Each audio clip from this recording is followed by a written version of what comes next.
Halo Natajans, kali ini kita akan membahas terkait alih fungsi lahan pertanian pangan berkelanjutan di Indonesia.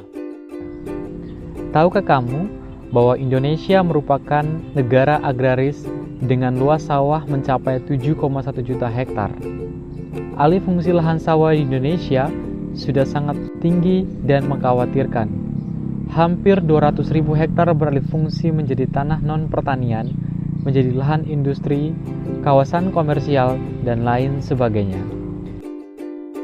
Badan Pusat Statistik melaporkan bahwa jumlah penduduk Indonesia pada tahun 2020 telah mencapai 270,20 juta jiwa atau bertambah sekitar 32,56 juta jiwa dibandingkan sensus penduduk tahun 2010. Bahkan pada tahun 2045 jumlah penduduk Indonesia diprediksi akan mencapai 500 juta sampai 1 miliar penduduk.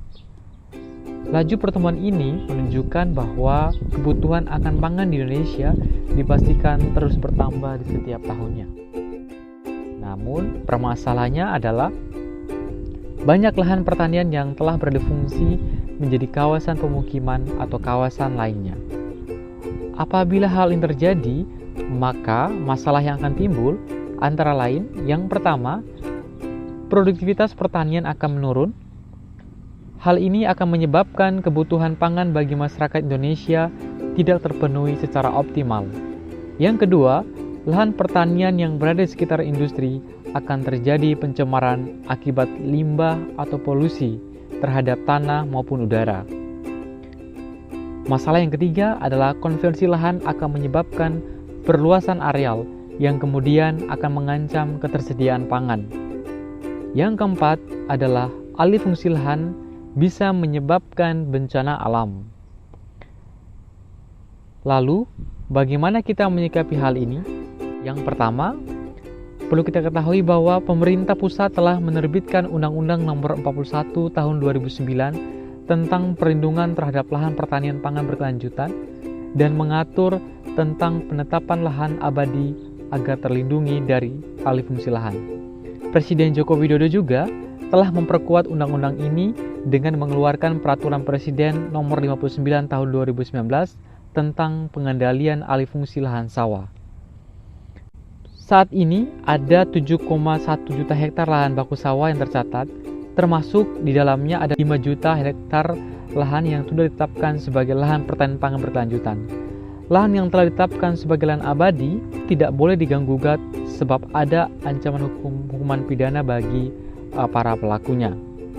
Nah, Sobat Natajans, selain itu di dalam undang-undang ini juga diatur bahwa bagi para pelaku akan dikenakan hukuman antara 7 tahun penjara serta mendapatkan denda mencapai 7 miliar rupiah dan berkewajiban untuk mengembalikan keadaan lahan.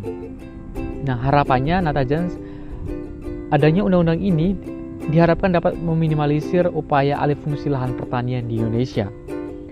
Upaya yang kedua adalah perlu adanya peraturan daerah untuk melindungi lahan pertanian pangan berkelanjutan.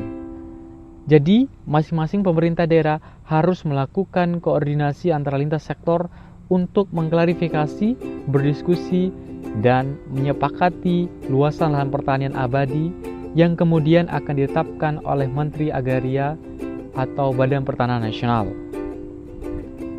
Upaya yang ketiga adalah melakukan sosialisasi yang masif kepada masyarakat agar masyarakat kita tidak melakukan alih fungsi lahan pertanian mereka menjadi kawasan pemukiman atau kawasan lainnya, melainkan mereka tetap memanfaatkannya sebagai kawasan produksi pertanian. Mari kita jaga lahan pertanian pangan berkelanjutan di daerah kita agar tidak dialihfungsikan sehingga konsistensi produksi pertanian kita tetap terjaga. Mari kita selamatkan lahan pertanian demi ketahanan pangan negeri kita. Pertanian maju, Indonesia maju.